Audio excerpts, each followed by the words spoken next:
right, guys, welcome back to Off the Clock with Tom Devlin. And I'll tell you what, this is just a place where I like to hang out with my friends off the clock, not doing any work. I have a bunch of creative people in my life, and it's awesome to sit down with them. And this guy just walked through the door, and I haven't seen him in years. We've known each other for a very long time. I wouldn't say the closest of friends, but we've definitely crossed paths. I don't know how many times. And creatively, we've clicked since the very beginning. I was working as an effects artist in LA, and Steve had come to my door, I believe, with a guy named Dante, a guy named Cole, and Guru. Yep. I think it was the four of you. Definitely. All these guys were haunters at Knott's Scary Farm. And this is a crazy time, because I don't know if you were younger than all those guys, but when you guys knocked on the door, I lived in this effects shop where we lived there and worked there, and I made a lot of costumes and props and makeup effects for movies. But I had also been doing haunt masks and stuff, so I was working for Knott's Scary Farm. But Steve was the most excited haunt kid I'd ever seen, like bouncing off the walls. I just remember, like, kid of the group. I remember you were this small, like kind of scrappy kid that had what I thought at the time. I was like, just like this glued on smile of like, oh my God, we're doing it, we're killing it, we're doing it, we're sliders, we're blah, blah, blah. Yeah. And anyway, guys, this is Steve Warmbier. We're going to talk about our history. We're going to talk about where his life's led him, because I'll tell you what, the people that have crossed paths with me in my life, the ones that have left a mark that I've stayed in touch with or that I get along with, we've all had these crazy lives that have kind of gone on to interesting road less traveled paths, and that's kind of what Off the Clock's all about. So when he came to the Monster Museum a couple days ago. He's here for work, and I was like, man, we got to do a podcast. So you guys sit back, enjoy. This is Steve Warmbier, originally from Southern California. Grew up in Inland Empire area in Orange County, but cut my teeth in Orange County doing like Knott's Scary Farm and stuff like that. How old were you when you started as a haunt performer in Knott's Scary Farm? So I was a kid. I was 18, but prior to that, I was into like independent haunts, and actually started off at the Haunted Cellar in Orange County. Which is at the block of Orange, which is now the outlets. I remember that. Yeah, it's that spot across from Van Skate Park. Yeah. Actually. And a guy named Mike Talrico had posted some stuff trying to find little, volunteers to go do his haunt, and that started the rabbit hole. I remember the haunt at the block at Orange. Me and my wife visited that once very early on. I'd say like 2008? Probably. Yeah, around 2008. Yeah, 2007? It was like 2005 through 8. It was at the block, and then it went to the garden walk after that. Okay, cool. And it was awesome. It was an independent haunt, but it was cooler than the Queen Mary. Yeah, it was fun, man, because it was all self-funded. Like, I know Mike had basically built that with the money he was making while he was working at Disneyland. That's awesome. And he had his parents help him build that whole haunt from the time he was 18 to now. He's actually still doing it now in Colorado. That was awesome. So when you started working with him, you were just a kid, and it wasn't a life goal to be a haunter, but you kind of moved into like going from the independent haunts, you got involved with Knott's Scary Farm, which at the time Knott's Scary Farm was at the top of its game. It still is, but Universal's really encroached. Yeah. They're very different. Like Universal Horror Nights feels like you're within the scenes of movies, where Knott's Scary Farm feels like you're living Scooby-Doo. Oh, yeah. That was one thing about that haunt, too, is it was heavily on talent. Like, the props and paint and everything, that was great, but, it was the talent that made that haunt specifically. And you had to audition. There's a tough process to get involved with Knott's Scary Farm. So I was, the first time I went to haunt as a monster, it was actually the first year they brought auditions back in 2010. And, you basically auditioned, made yourself look like an idiot, and it was kind of weird because I was the very last person that got the spot in Carnival, and it was a little controversial at the time too, because I was like this 18-year-old kid who had 4 years of experience at independent haunt, but then got the very last spot on Boardwalk, ended up being on all the news articles, and if you look on YouTube, you can find the old auditions from that too. So for those of you who don't know, that aren't familiar with the haunt world, in haunted houses, there's different placements kind of based on And it depends regionally or haunt wise if they follow what rules. But there's different placements, like if you wear makeup or if you wear a mask or if you The Amaze Monster are a was huge. slider, which was really invented at Knott's Berry Farm. But like I remember, like it's very clicky and it's very competitive. So in Knott's alone, they have different zones like Ghost Town, Carnival. By the time you had Necropolis, when it was Camp Snoopy, after the Gauntlet was a thing. Yeah, and those factions, those groups, they would all stick together. Like I started out making masks for Ghost Town. Yeah. I started, and I made one kid's mask. This kid Peter Ross came to me. He was like, "Can you make me this smiley mask?" And it was based on molds somebody else sculpted. And I was like, "Just run foam in them, sure, whatever." I ran in foam latex mask, and then this guy Whitey showed up, and then this other guy. Who was like a half man, half lady, wanted a silicone mask, and this very early, and so this is before Immortal or before any of the silicone mask companies. There was SFX was doing silicone masks, and then I had dabbled in this new foaming silicone that I thought was going to change the world, but it didn't. It didn't have longevity, I not at all. remember that, man. I actually loved that mask because it form fit to your face like a prosthetic, but you had the integrity of silicone. Yeah, it was like lightweight, but the problem is the over time they deteriorated really quick. Yeah. Like it didn't last. Like normal silicone, platinum based silicone will last forever. An Immortal mask or a CFX mask, those will last forever. And these didn't, and it was a misstep because I was charging money like they did, and I was like, oh god, but I didn't know. I was testing I was trying to invent something, and it was cool, but it was short-lived. And then but this guy wanted this half man half lady mask, and I did an EcoFlex silicone, which is what Shattered, CFX, Immortal uses, and this is before any of those companies existed. Like I thought I was changing the world, but the hard part was I was doing it for haunters who stay in the dark, and nobody saw them. Nobody. Like there was a really good photographer at Knott's that would do some really cool pictures. Yeah. That I would grab screen grabs of and Occasional stuff. stills and whatnot. But the cool thing about starting in Ghost Town, then I met Cole, and he was a Carnival guy, and then the next year, the year I'm talking about, you and all your dudes came, like all of Carnival showed up and was like, give me some masks. And I was like, this is cool. Like at one moment, there was probably from 2009 to 2011-ish, I felt like I was the Knott's mask guy. Oh, like, totally. I mean, I would always pass people off to you too, man. Plus, the shop you used to have over in Alhambra was awesome. Yeah. Like, it was like, you were like that nerdy kid that was into like Halloween and scary shit. Like that was, you know. Yeah, you come in and there's giant chicken zombies and half pipes and whatever. Oh, you know? yeah, and that was the thing that Colt sold me on too, was Poultrygeist, and I watched that whole movie with him. Like, dude, what in the hell is this? And then you have the general there. Yeah, yeah, I still have him. He's rotten, but he's holding up a little bit.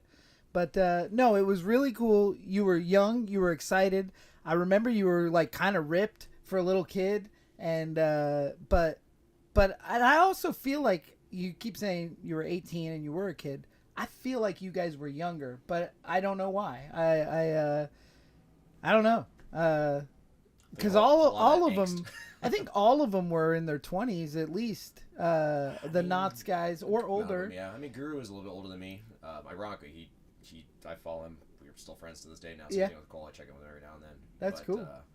Yeah, I mean, we're still fairly young and kids and just kind of figuring things out. It was cool because it was such a breath of fresh air from working on like movies. At the time, I was doing a lot of Asylum films, and it wasn't super fun. Like both Full Moon and Asylum, my dream was always to work on Full Moon movies, and I was there. I was working on them, doing Killjoy and some of the others, but it wasn't. I wasn't having as much fun as I thought. But then when I turn and do the haunt mask for you guys, I'd always get free tickets to the park and come and check it out, and everybody's having so much damn fun. Like it was so fun that it was kind of like, how can I make a career out of this? And for a minute I did. It's tough though, people age out and move on and whatnot.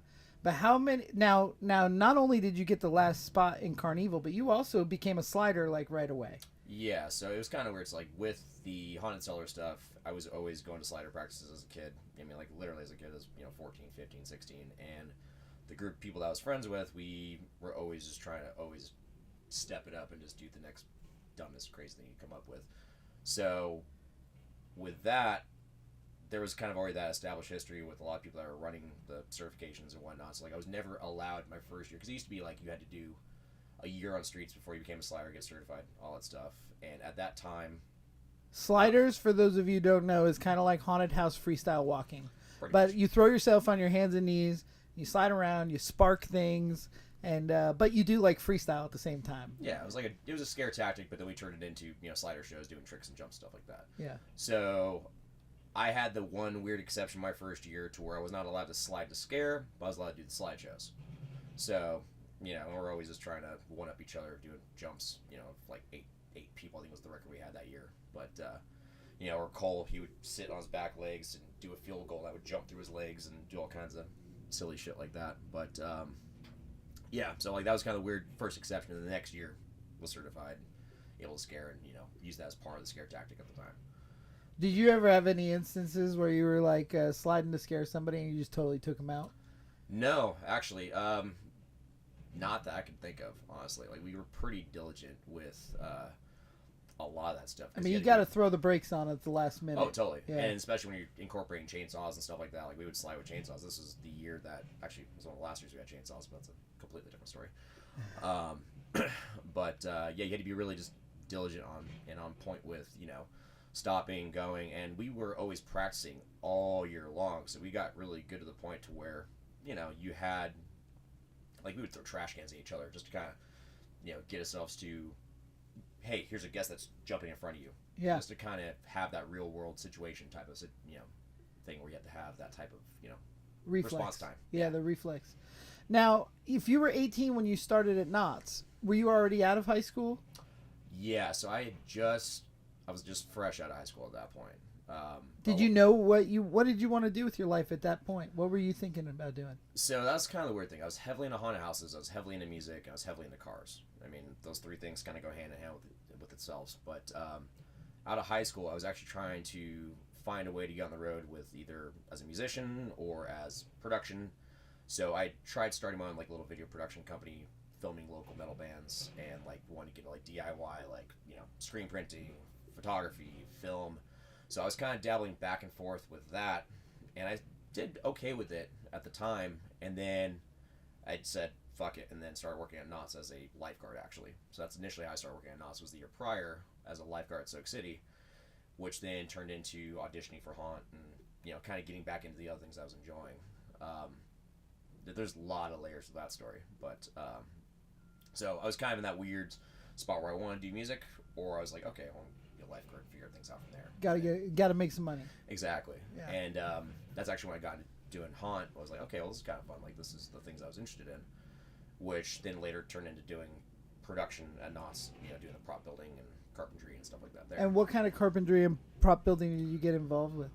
So when I first started, I was part of a department called Park Decor that usually did all like the wedding and like all the spiderwebs you'd see in Ghost Town. That was the department that did that, or any like the scenic elements that you'd see in the park itself, but not necessarily in the maze. So I was kind of that weird offhand, like, hey, we need to build this custom whatever, and I had a carpentry background as a kid, was framing houses with my dad, so I was like, yeah, sure, I know carpentry, and that's kind of how I got that ball rolling with, you know, woodworking, and then dabbled into prop building with building little, you know, special event props for different events like the Blueberry Festival or stuff like that popped up.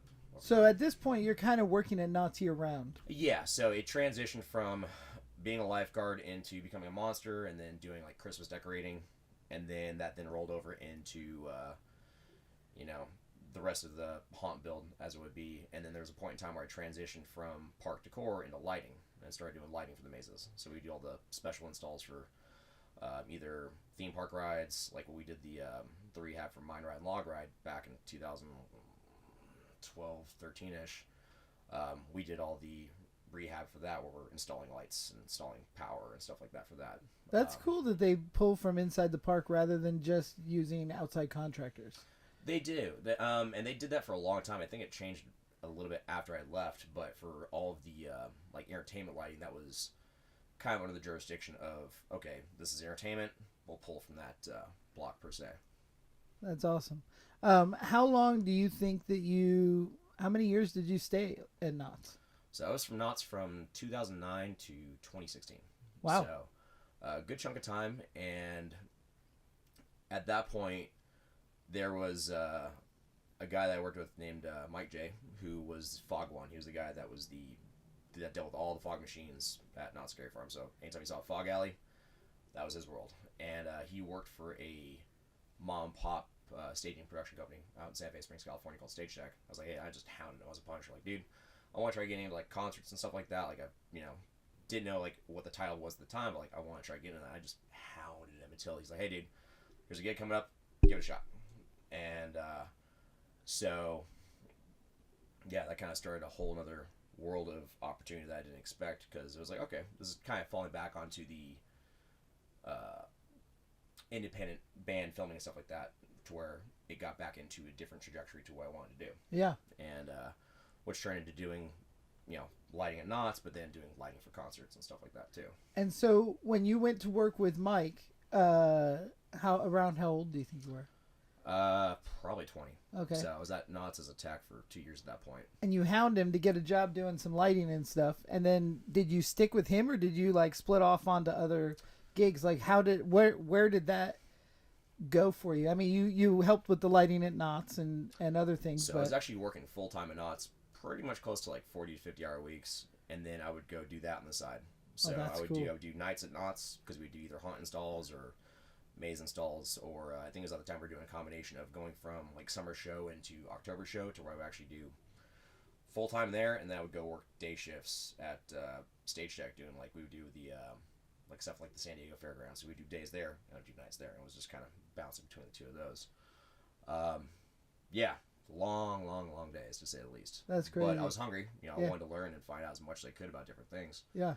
But that then stemmed off to, okay, I started working for a stagehand company, working at Haunted Cellar as a stagehand or uprigger or downrigger.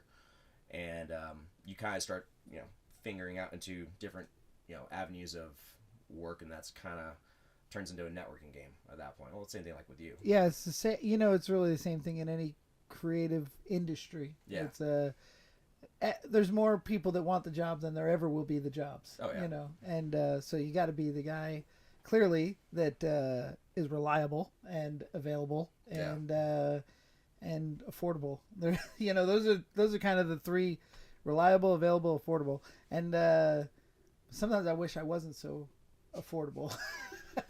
Yeah, I mean, there's a part of that though too, where it gave you that chance to have that opportunity though, to make a new connection in your network. And I always kind of joke around with saying like, sometimes you got to eat shit before you eat steak, and sometimes you are really affordable, but you make a connection and you build a network off of that, and you make friends off that too. Of course. And yeah. So you stayed in LA, juggling Knott's stage shows at the Honda Center, and then at what point? Because at one point you lived here in Las Vegas. Yeah. So what brought you to Las Vegas, and how did all that work out? That's a fun one too. So we were living originally in Southern California. We had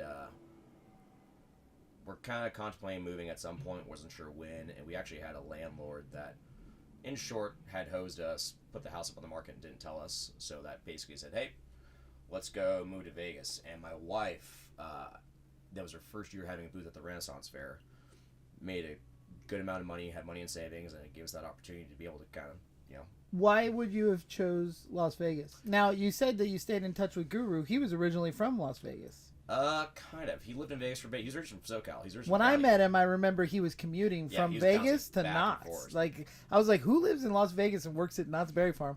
Crazy thing is, since I've lived here, I've met 3 people that go to Knott's for haunt from Vegas. That's wild. It's weird. That's a heck of a commute, man. I mean, it's about the same as traffic in LA, though. Yeah, you're not wrong. I guess Santa Monica to Buena Park would be about the same. I mean, I would do it all the time. I would do shows in LA when I lived out here, and I would just haul ass at 4 o'clock in the morning, get there by 8, and be there for call time. Yeah.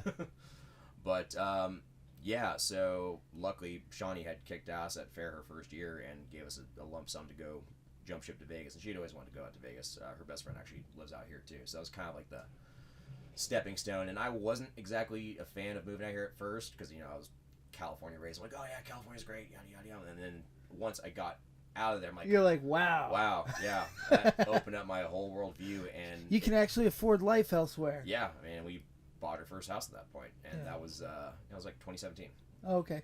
But yes, that transition was it was good because it gave an opportunity to be in another production hub for entertainment, to where you have so many companies out here where you know could basically have like a hub to go to different shows. Through connections you made in LA, were you able to pick up work right away in Vegas?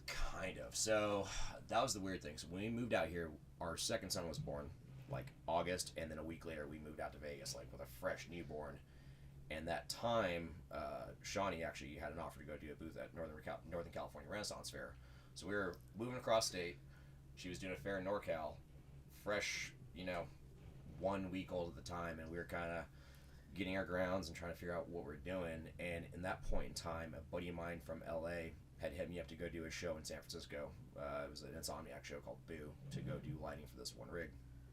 And yeah, that was like the first Vegas-based company I worked for that opened up a whole other can of worms of what production would be like for me. So that turned into with that company, we would do like Lollapalooza, Electric Zoo, Miami Ultra Festival, which then like a bunch of EDM festivals that I started getting more into. Yeah. That, but yeah, what's the point I was gonna make there?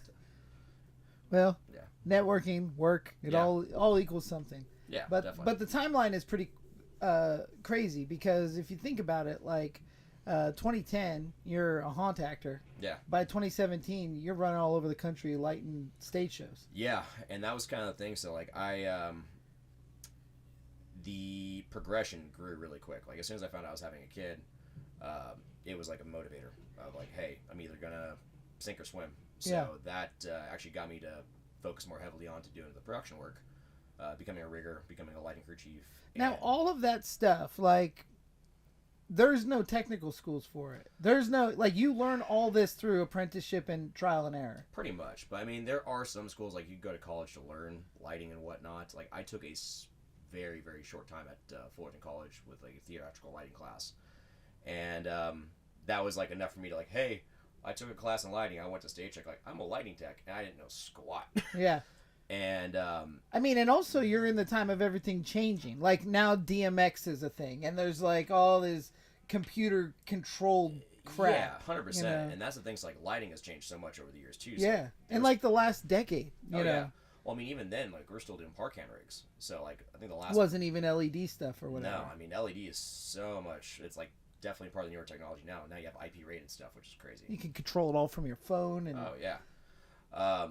So with that, like that was grew fairly quick just due to like it was a necessity. It was to support my family, and I'm thankful for Shawnee, who's like, hey, just go for it. Like she was kicking me in the ass like to follow what I wanted to do. Like I always wanted to tour, I wanted to travel, and actually that's how I ended up getting my first tour in 2016. Was doing an oddball comedy tour. It was a stand-up comedian festival that toured across the country with. Did everywhere from coast to coast, from New York to Arizona, and you're hitting like local amphitheaters in different parts of the country. And any notable comics on there? A lot actually. So it was Eliza Schlesinger, Bert Kreischer, Tony Hinchcliffe. Who else?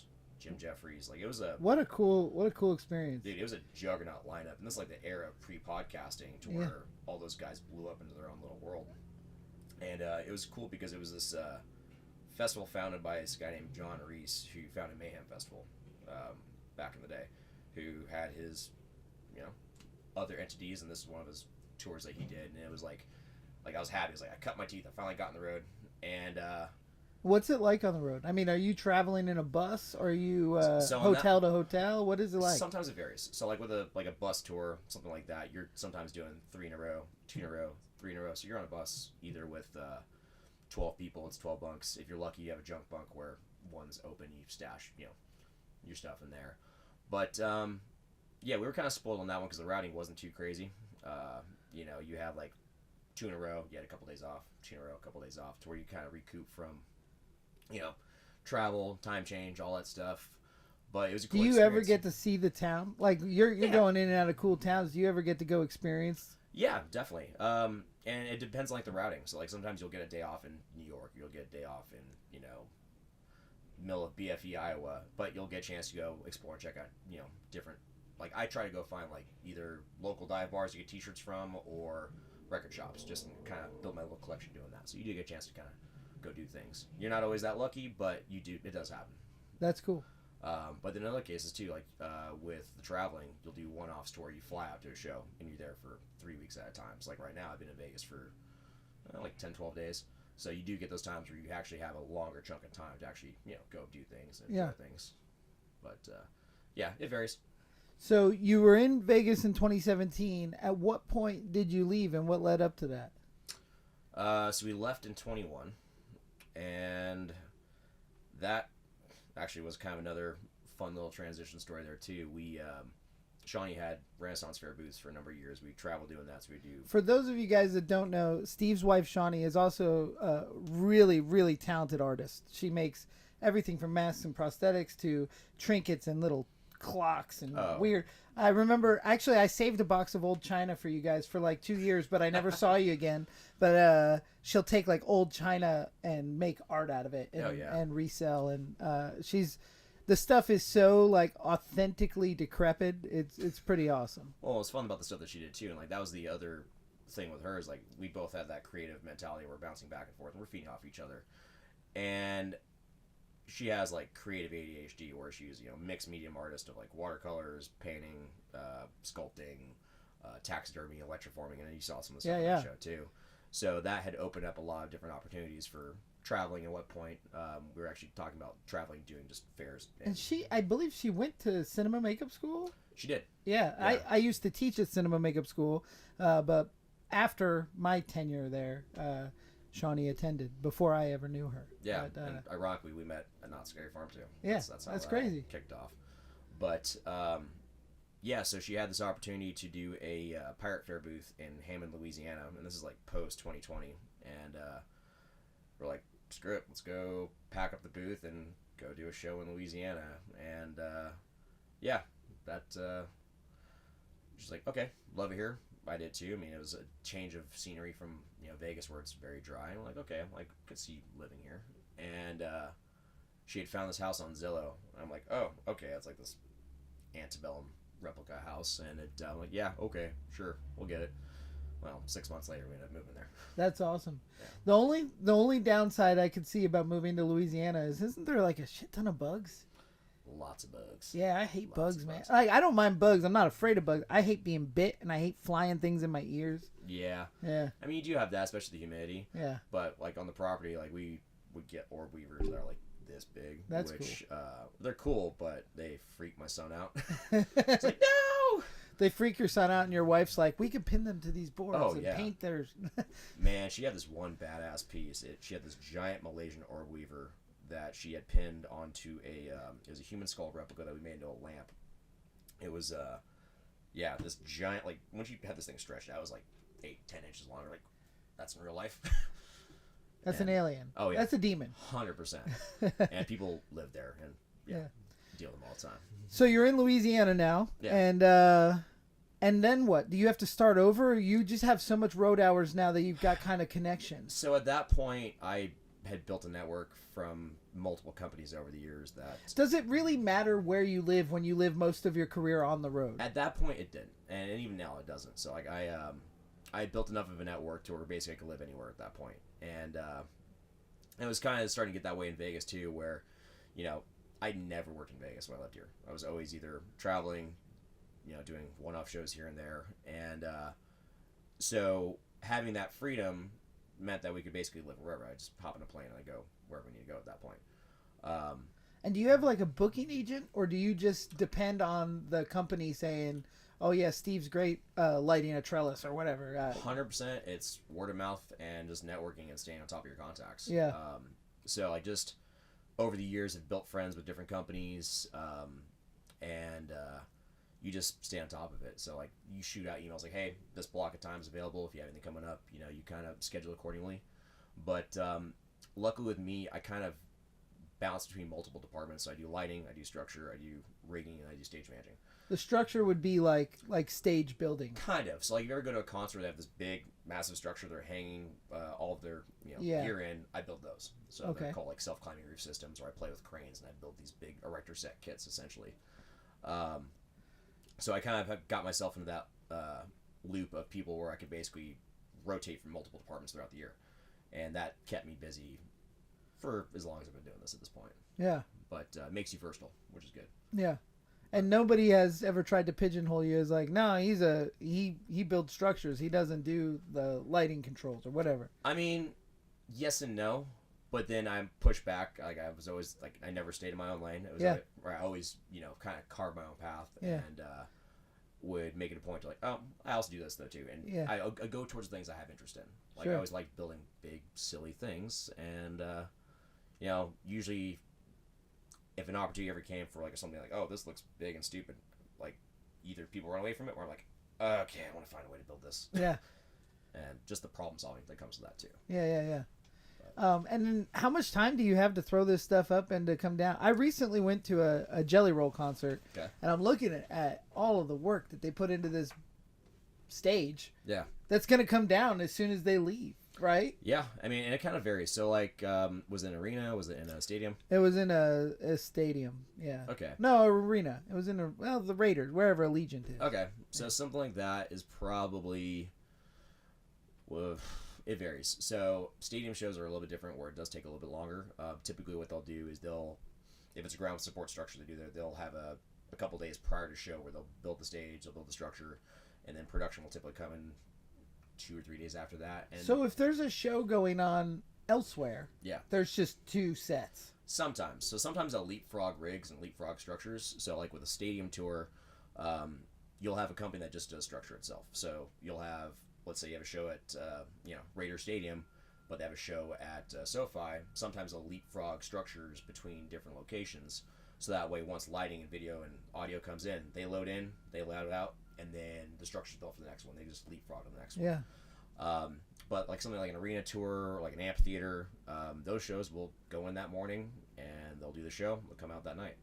So like 4 to 5 hours, we'll have a rig up, and then you do the run of the show, you do all the set changes and whatnot, and then you tear the show down in a couple hours. It's in a truck, and you're off to the next city. That's crazy. Yeah, that's crazy. Well, that's kind of the cool thing is like a lot of the stuff's all modular. So you have everything that has disconnecting points. It pins together, color coded cables. You're not like trying to like read a cable like, oh, this goes to that. Like you have like it's a well-oiled machine to where you lay it out to where you can make it idiot proof. I built a haunted house this year that I have been thinking about for years and years.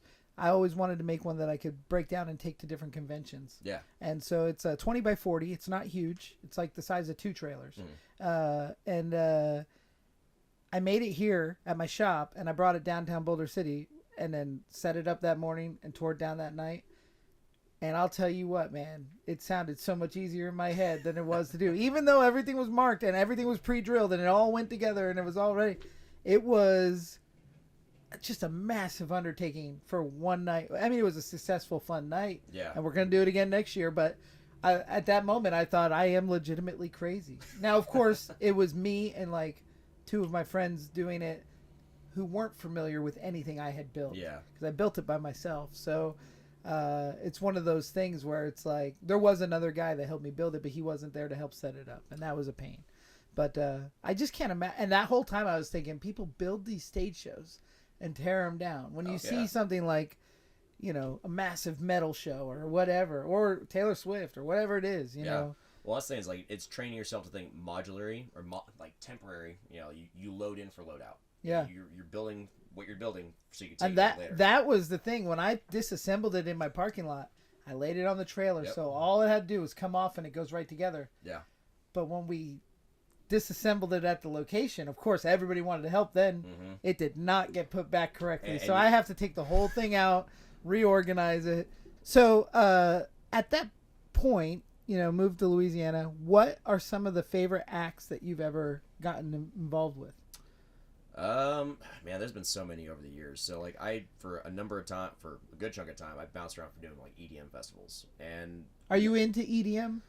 I used to talk so much crap on EDM. I do. Yeah, I do all the time. I used to talk so much. Like I talk about how my brain's gonna explode if I ever hear that. Man, but like life just being life. Like I used to be like this troll. Like 2008, like this militant metalhead came like that's dumb, and then it became my bread and butter for years doing like EDC or Miami Ultra Festival or all these big dumb raves. But the thing I like about them is it gives production a chance to shine and showcase what they can pull off. I mean, some of the craziest rigs you'll see is doing EDM shows. Yeah, and, like giant sunflowers and stuff. Massive, man. Like I built some dumb shit, but it looks cool. Yeah. And challenges you. So there's definitely some acts doing that I've definitely enjoyed that caught me completely off guard. There's actually there's a few out there that do like crossovers with metal. Like there's one named Sullivan King who does a lot of metal crossovers, which sounds pretty cool. It's industrial-ish. But yeah, that's kind of the weird thing is like there's been a wide range of artists you work with over the years. Like one of the first shows I ever worked with at Haunted Cellar as a stagehand was Rolling Stones for their 50 and Counting tour. Well, that's crazy. Yeah, I'm just a case pusher. Just, pushing cases, building stages, and pulling cable, and like, oh, here's the Rolling Stones. And there was a lot of instances like that where like, there's a bunch of stuff that you just end up being involved in, but you're not directly, a part of the crew, but you're still there setting it up. Yeah, And, I mean, you're part of the experience. Yeah. And I think about that when I think about like my big budget movie where a lot of people are like, oh, you never talked about it. I didn't know you worked on Seabiscuit or something, and it's like, well, there's not much. I mean, I made some stuff, but I wouldn't, it's not my movie, you know? But at the same time, I made some stuff that's in the movie or on the movie. If it weren't for being a part of it, somebody would have had to do that job. Yeah. So it's still on the resume. Oh, totally. But yeah, and there's tons of that over the years too, where there's so many just to keep track of. But a few reputable ones. So, a few years back, I ended up getting an offer to go be a lighting tech on the Taylor Hawkins Memorial for Foo Fighters. Oh, cool. Which was that's pretty cool. Man, that was a very emotional show. I mean, as a fan or not even as a fan, that is very cool. Yeah, and it was kind of funny. So it was not funny. It was a surreal moment, I should say, because I had worked as a stagehand at Haunted Cellar, and Foo Fighters rolled through there a couple times. This is back when David broke his leg, and he had that giant chair that he was touring with, which was, hell yeah, it's cool that he was still doing it. But then to fast forward from being a stagehand to then being a production lighting tech, doing this really important and emotional show, was wild because that same week I had a friend of mine a legendary lighting tech who had just passed away that week as well. So it was kind of like a moment of, okay, we're putting the show together that was, honoring a fallen friend while I was also kind of going through that same thing. Yeah. And I'd worked with a fresh crew, with the crew chief that I hadn't worked with before at this time, but he was another legendary crew chief. We're just both kind of sitting catering. He's like, "You all right, man?" I was like, "Yeah." Just found out a friend had passed. I'm like, "Was it, X, name?" His name was Andy Fig. He used to tour with like Trans-Siberian Orchestra, Kiss, like pretty well known in the entertainment industry. And he was a dude that I was coming up in the industry, and I was a new parent. And I was picking his brain, like, hey man, like, how do you do this and have a family and whatnot? And just those little moments of like, how do you get through it? How do you be a part of this awesome industry where you're traveling and you're working with legendary acts, but then also how do you do the family side as well? And he gave me a lot of pointers at that point that really stuck with me. And actually, one thing I do when I'm on the road is actually have a teddy bear taking the road with me to do like different photos and stuff like that. That I could say he played a contributing part to that just from that conversation I had with him. And so then doing this show where it's a memorial show, friend had passed, and it had a lot more meaning behind that because of what we were doing. Yeah, but it's an interesting thing when art lines up with life too. Yeah. I mean, like you're setting up this show to represent the memory of a friend to a majority of a population who never met that guy. Yeah. So you need to make them feel, I mean, everybody through the music, the lighting, the whatever has to make everybody get the feels. Yeah. But meanwhile, you're dealing with the feels, so it comes through in what you're doing. And it was kind of crazy. It forced me to slow down for a second and just like, okay, because it's such a fast-paced environment, fast-paced life where you don't fully get to process everything you're doing because you're just always on the go. I have a thing that I bring this up a lot, and I mean this because I can't take back what I missed. But I tell everybody when we're making a movie or whatever, I'll stop everything and be like, I just want everybody to take a moment and realize we are living the dream right now. Yeah. So instead of chasing that dream that you're chasing, yeah, this is it. Like, we're here, we're doing it, we're making what we want to do. This is living the dream, because I have so much of my career, like I was saying, how working for the Asylum and Full Moon just wasn't fun anymore. That was my childhood dream. Yeah. But all I could think about was the next project and how to get there, and and who to network with to get on the next one, because it's sink or swim, you know. And I forgot about having fun for a little bit. And you have to. And even in an emotional moment like that, I mean, it's still fun. Like, the dream was to be setting stage shows up with these bands and making a life in music. And I mean, from even before your Haunt days. Oh yeah. And then here you are. You're out there doing it with some big names too. Well, that's what's kind of crazy, man. Because like that was a weird full circle show too. So it was at the Forum. I used to be at the stagehand at the Forum as well with the IATSE that was out there. And that was also the first concert venue that I went to that I saw Rammstein at. I'm like, that's what I want to do. So there was like many layers of just strange full circle things that came from that one show. And it happens a lot still. Yeah. You know, moments of like, oh, this is real life. I got a little bit of goosebumps because that full circle and the fact that it happens often means that you are totally on the right path. Yeah. And there's a thing that I see it all the time. Like, my life, I'm a big proponent of just kind of following the signs and the waves and where it takes me, but also with hard work and perseverance. Oh yeah. But always being available. Yeah. To, you know, if somebody came in the Monster Museum tomorrow and was like, listen, I want you to direct a movie in Tokyo, nobody speaks English, I'm like, I'm there, let's go. Yeah. You know, there's no hesitation. And that's kind of like, to get to where you've been, you have to kind of go with the flow. And go with the flow and not be afraid to do the work. I mean, you can do so much with just putting the work in. And like, it's, you know, it's a very cliche saying, but if you do what you love, you don't work a day in your life. And if you're passionate with what you do, it should just come natural at that point. I agree with if you do what you love, you never work a day in your life. My amendment to that is you just have to remember you love it. Yeah. When the going gets tough, you have to sit back and go, dude, this is all I ever wanted to do. Yeah. Because you could be at Taco Bell or anywhere else, you know. You could be a teacher. And you could get a lot of gratitude out of being a teacher, but it's not the same, because usually what you're teaching you'd rather be doing. You know?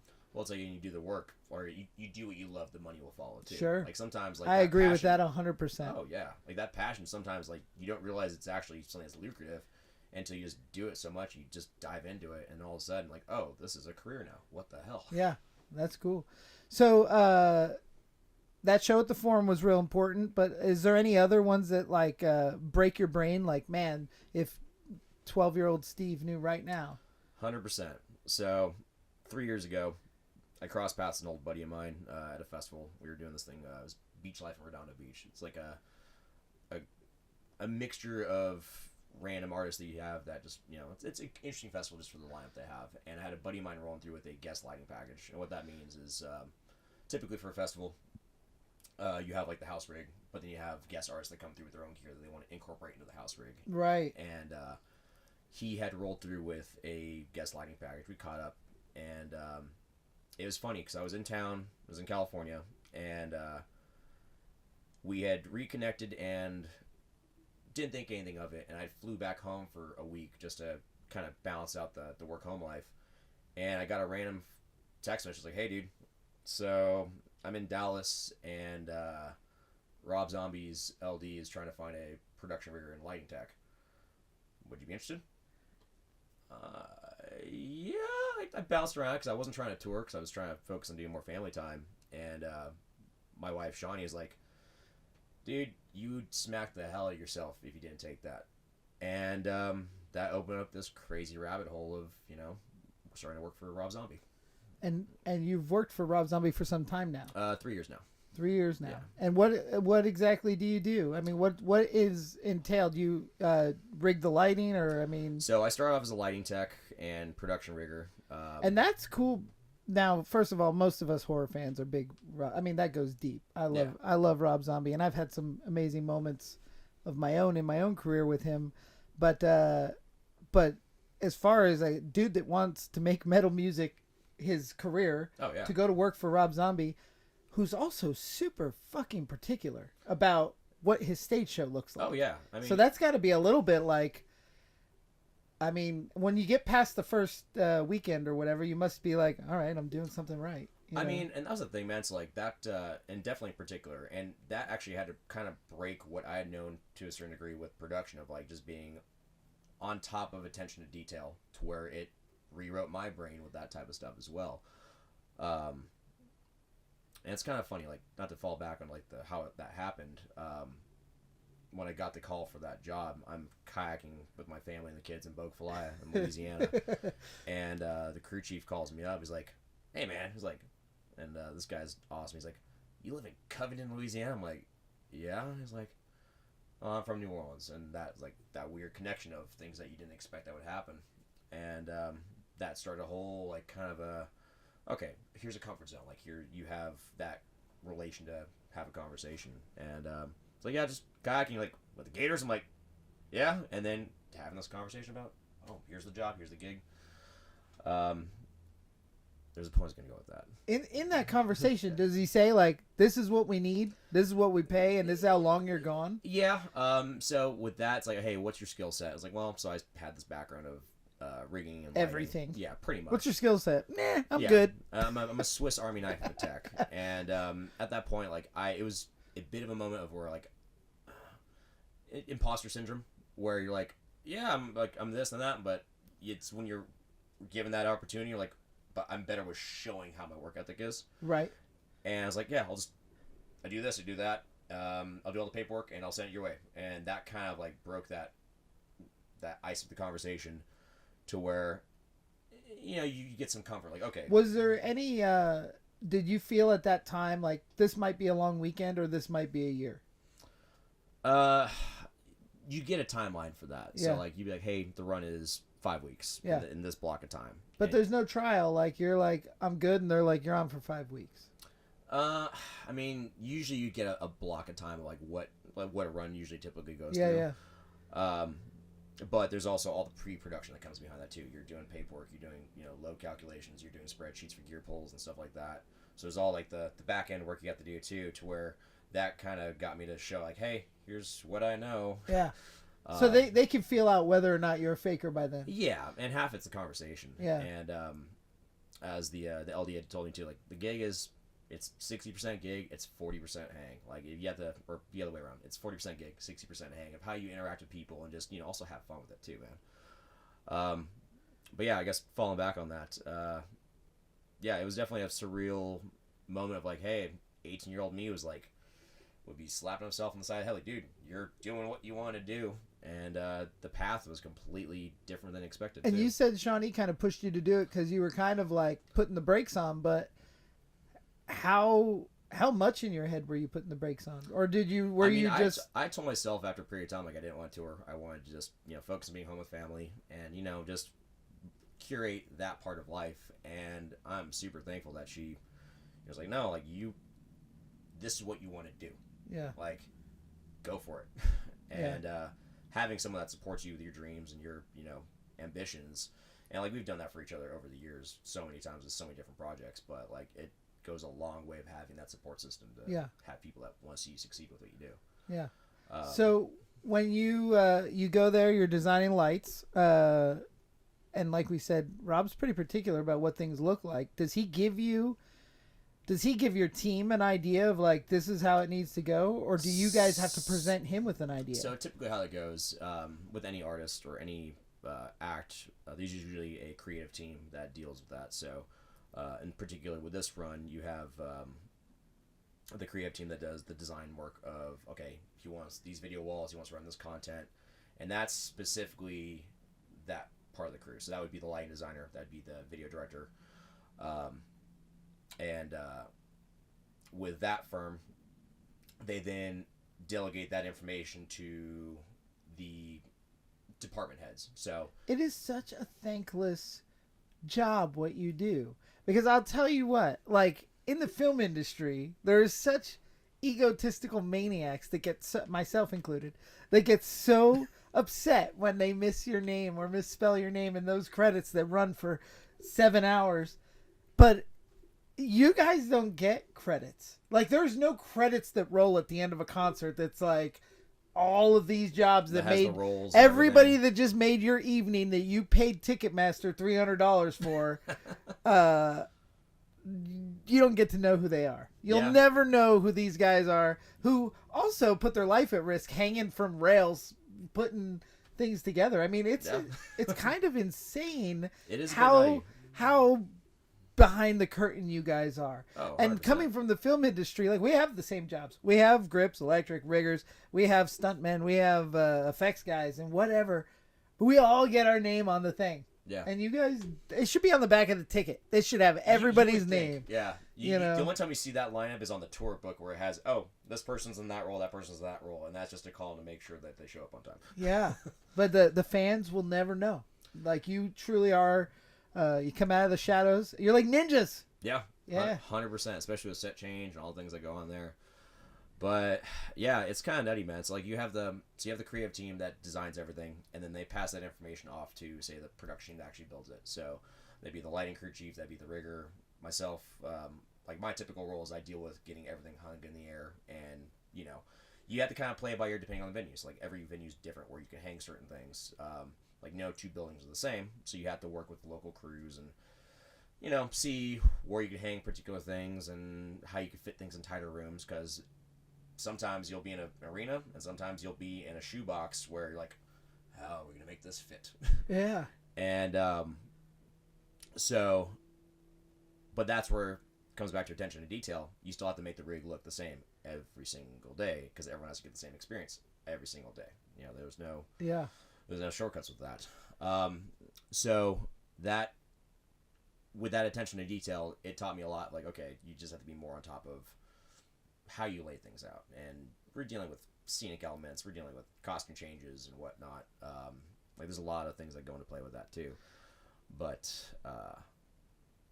yeah, sorry, little brain fart there. That's fine. No, that it is so incredible to me that the amount of work that goes in, and to pull it off. I mean, I saw Rob Zombie recently here in Vegas on with Mudvayne and Powerman 5000, Static X, and the stage show was incredible. The lighting, the video elements, every bit of it, and each band, all 4 bands that we saw, it all looked different. You know what I mean? Yeah. It wasn't. Oh, and those are all moves that are happening throughout the day. So like that year, it was 22.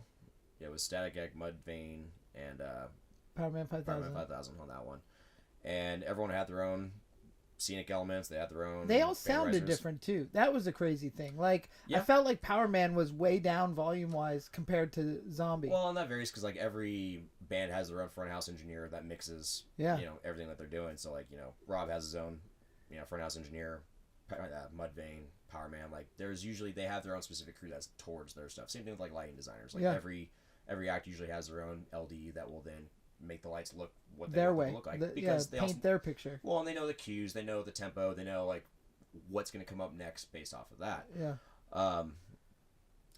And that's the other part of like touring, that you're dealing with every other type of role, camp. You have to learn how to get along with everybody too, because you're working as a team. You're traveling across the country, bouncing around from show to show to show to show, to where you have to work as a giant well-oiled machine at that point. Especially places like, so I was at MGM. You don't have the luxury of having a loading dock right behind your stage. You have this elevated stage, and we're moving these giant set pieces to get them off the stage to do the next changeover. And there's a lot of stuff that happens behind the scenes that you don't see, because there's usually a curtain that's in front of everything. But we're moving like half a semi-truck worth of gear in the time span of like 15 to 20 minutes just to get the next band on. Which is, it's fun. That's crazy.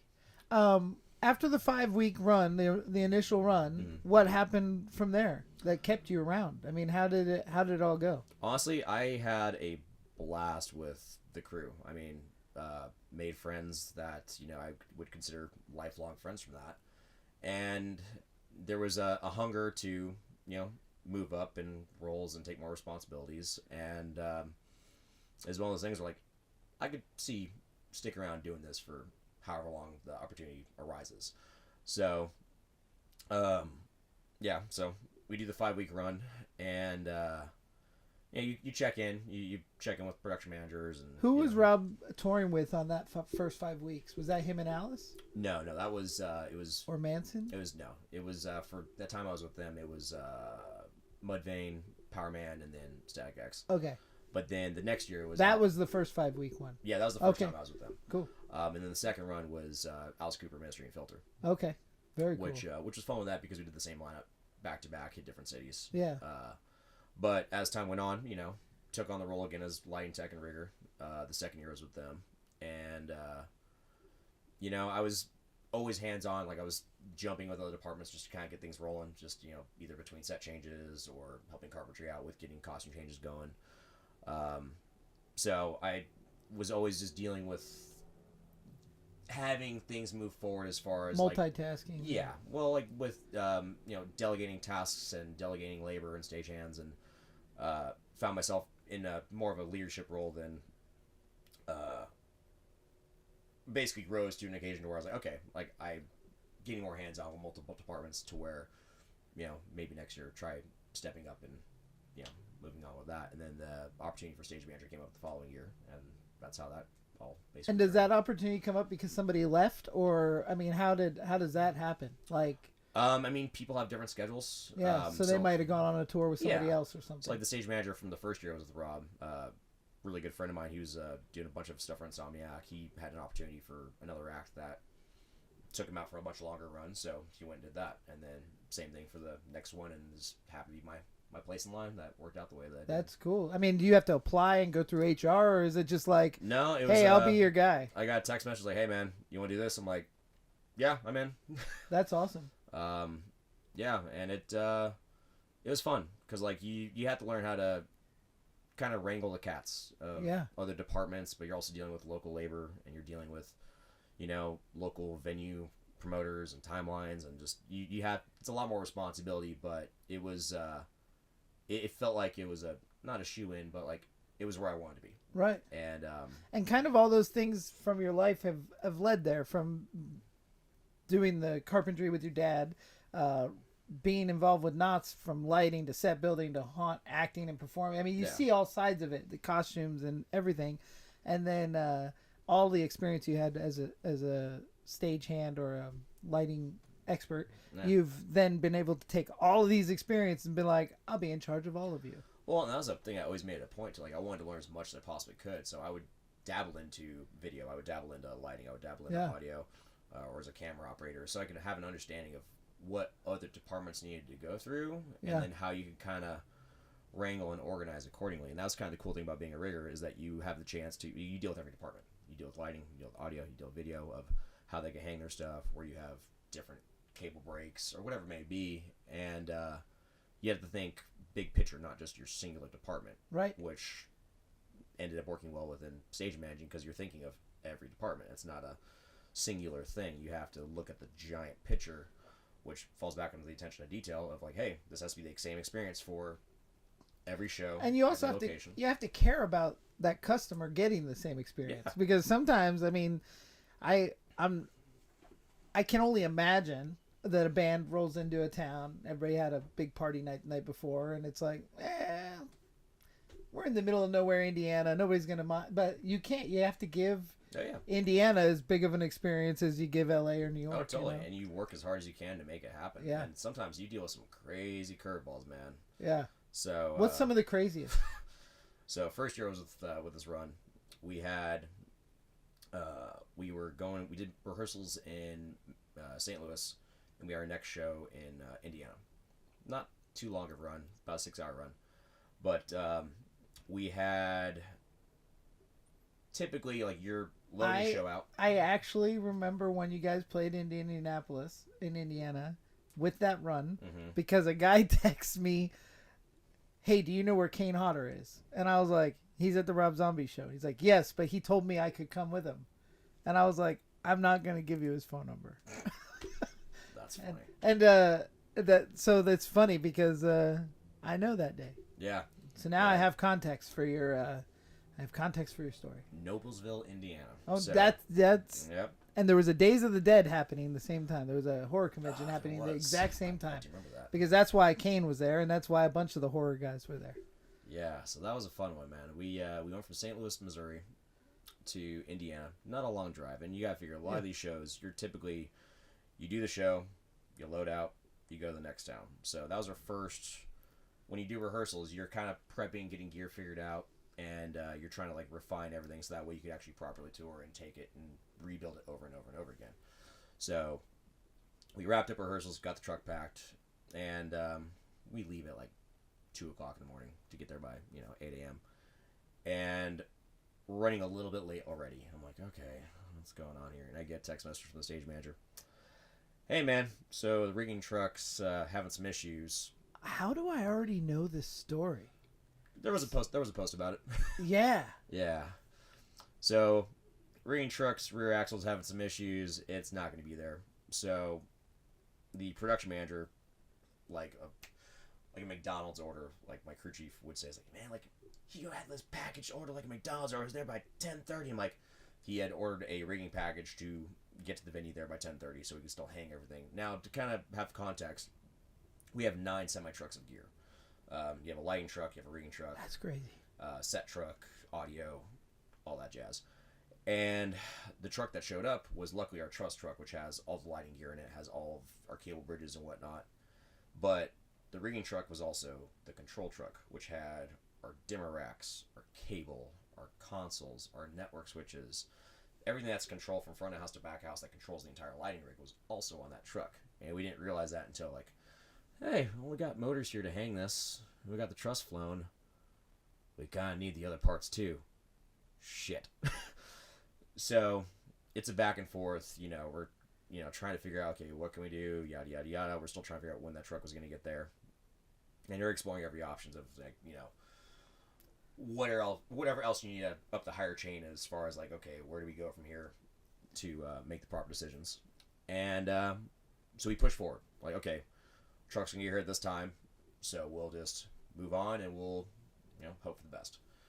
Truck gets there at 8 o'clock at night. And mind you, we had everything flown. So like how we laid out the rig, you could fly everything out to height, but we had a cable bridge that basically fed power to all these different lighting elements here. So we kept that down.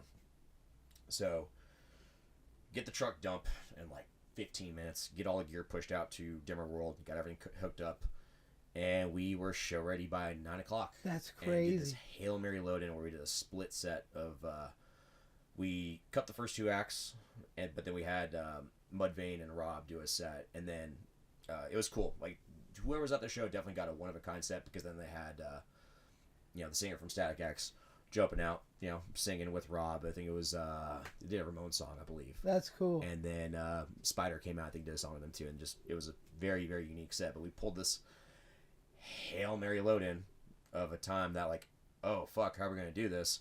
To wow, we did this. Off to the next town tomorrow. That was the start of the tour. And that's that thankless job that nobody knows what happened that day. It was you know funny, what I mean? Man. There was one person that did say thank you, and it's funny, man, because like I'm riding this cable bridge up as we're going to trim. I'm coiling cable into this trough as I'm flying up like 35, 40 feet up in the air. Tied off, just to clarify. You have to be. To where I climb down, we're doing our set change and whatnot, and then just some random dude in the crowd, because doors were open, mind you, at this time. People are watching this as it's all going on, and this dude just yells out, "Hey, rigging dude, thank you!" I'm like, all right, cool. Someone does appreciate it. Yeah. That's crazy. That's crazy. And it's funny because that specific show, I knew a lot of people that were there. And I had people ask me like, hey, how come Power Man didn't play with him? And I don't know, because I had shared my story of seeing him in Vegas a couple weeks before. But well, actually, that probably would have been post that. I mean, I don't know. I'm not sure. He might have done a one-off show at that point too. I'm not sure of the timeline. Yeah. But yeah, that's crazy. Well, and that's kind of the funny thing with that too, man. Because like we all didn't know each other at that point. Like it's Oh, but you were bonded for life after that day. 100%. Talk about trauma bonding. Like, yeah. Like, okay, we could do this. Well, we could do anything else thrown our way. That's cool. And, yeah, that's kind of like the curveballs you get thrown, but it's those make or break type moments. Like, this is where you find out who your real friends are and, you know, what you can pull off together. And it's cool. Like, it's, do you work with a lot of those same people now when you're stage managing? Give or take. I mean, that's not the typical, I bounce from role to role to role. Right. But with a handful of those guys that are on that crew, I do work with occasionally. Yeah. But it's kind of like, it's like summer vacation. You don't see someone for most of the year. You catch up with them, you know, next July or next August or whatever. Yeah. So, like, luckily, like, a lot of the same people have been doing that run. But, yeah, you do see a lot of people over the years from different shows that you just catch up and, hey, remember that one show that sucked, but we got through it? Yep. And then you have that friendship for life. Because you should just have that little trauma bonding there. That's awesome. The film industry is so similar too. Like, we go production to production, and you don't always work with the same people, but then you see somebody that you guys survived hell with, or, you know, COVID in Puerto Rico or whatever. Yeah. And it's like, oh, remember that time? That was crazy. Oh, yeah. Remember that one time we're loading in during a hurricane? Yeah. You're like, that was great. What, as far as what you're doing now, and you're, you know, jumping around job to job still, but sometimes with Rob Zombie, sometimes still with EDC stuff, events and things. What do you see your future looking like? Where do you want to go from here? I kind of bounce back and forth on that. So I do truly love what I do. I mean, I go into, so like right now I'm doing a trade show that's kind of geared towards production, and you're seeing all the new lights and new things. Like, okay, I do still like lighting. It's cool. And so I bounce back and forth of either sticking with lighting, sticking with rigging. But honestly, I find myself kind of trying to get more into the management side and building the crews and building the teams to go build these, you know, obnoxious rigs with. And that's kind of, I think, the next step is kind of getting more like project management and, you know, stage management and stuff like that. Just to, you know, wrangle the cats of like, hey, here's something that's impossible to build. Let's figure out how we can do it. And I enjoy that type of stuff. But honestly, man, like, I also want to do like hobbies and things too, man. I want to go build cars. I want to go build a haunted house. Like, I want to go dabble into the other things that I enjoy, as opposed to just being on the road all the time. So I do enjoy it, but I don't know, kind of want to do some other projects too, and kind of get into the creative side too. Yeah. Do you have any ambition in like set design, like merging the two, taking the haunted house stuff, doing set design, lighting for whether it be an event or little movies or any? I've been kind of thinking about it, man, because like there is definitely a lot of creativity that comes with figuring out how to build something. Like, that's something I find like my creative side of my brain works is like, okay, I look at it as like problem solving, but I do think it would be fun to kind of get more into the design side of it, to where, okay, how can we make this look like that? Or, I mean, but have the practical side of like, hey, I want to design this, but practically where it gets something that's feasible. You mentioned off the air, you mentioned doing a show at Wasteland with your wife, and you built like a burnt out house and stuff like that.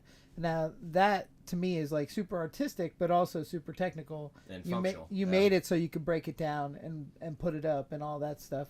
Yeah. I could just see, I don't know, merging all of your skills when it comes to the lighting and video design, but also with your craftsmanship and.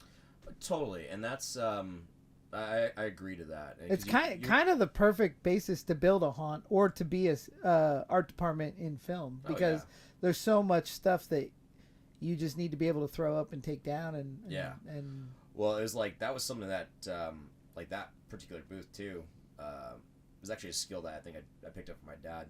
He always like would make it a point, like when he used to build houses, so he would take like a singular item and he'd build it around that.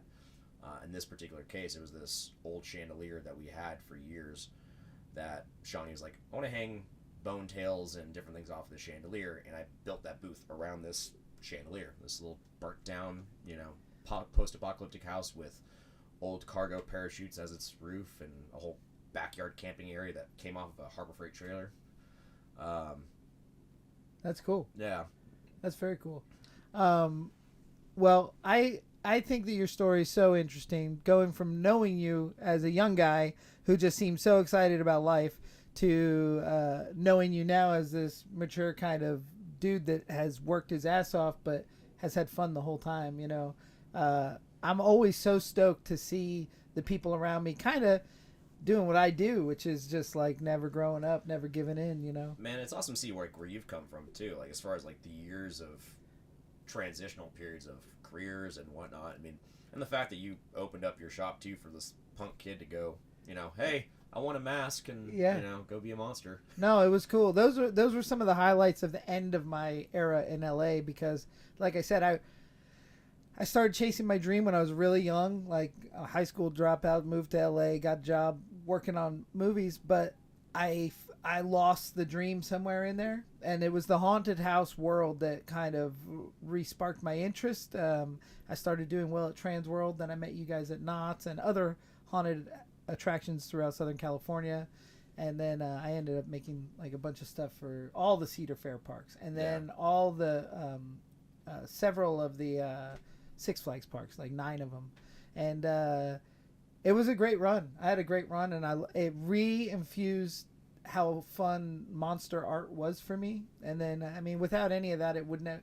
everything leads to the next for me. And that's why the Monster Museum exists. And kind of found my career where it is because I was willing to go with the flow and find the path and just kind of like,